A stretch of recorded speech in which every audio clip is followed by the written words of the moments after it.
Justin Henderson, 4th in points after tonight.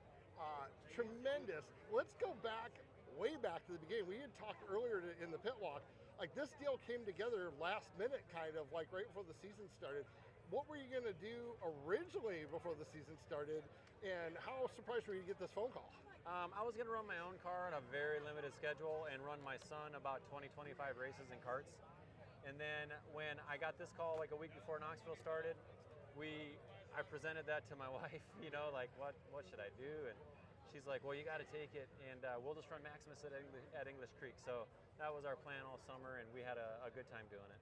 And you've had a lot of speed coming in the Nationals. I know it wasn't always like that. You guys had to work on it a bit, but it seems like the past 3 or 4 weeks, what have you hit on that? It seems to be clicking with you guys. It's really Ian Madsen being just super diligent and meticulous and working with everything that we have here from A to Z.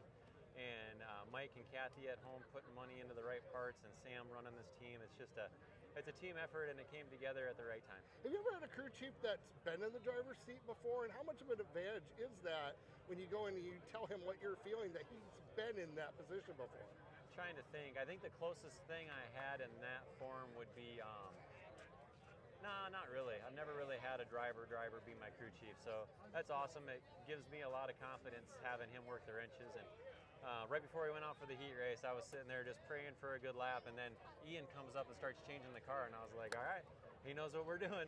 And then the car is just ripping, so we're very happy about How that. nerve-wracking is it when you see all these top qualifiers not making it and stuff before you go out and stuff? It makes you happy because you know that you're going to gain a lot of points when you make it through, and you just have to stay positive. And it's hard to stay positive at an event like this, and the heat races are the most tense 10 laps you'll ever run at the Knoxville Nationals.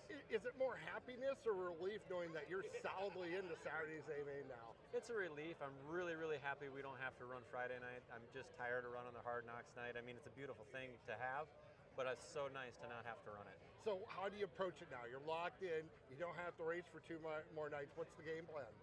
Really just relax and try not to talk to anybody and get your expectations way up there, and just stay in your own campground and meditate on it, think about it, thank God, and come back on Saturday. One more question. Saturday night's over. What is it going to take for you to consider it a successful weekend by the end of Saturday? It would be a successful weekend and run top 10, but I really, really want to figure out a way to get to the top 5 of this thing.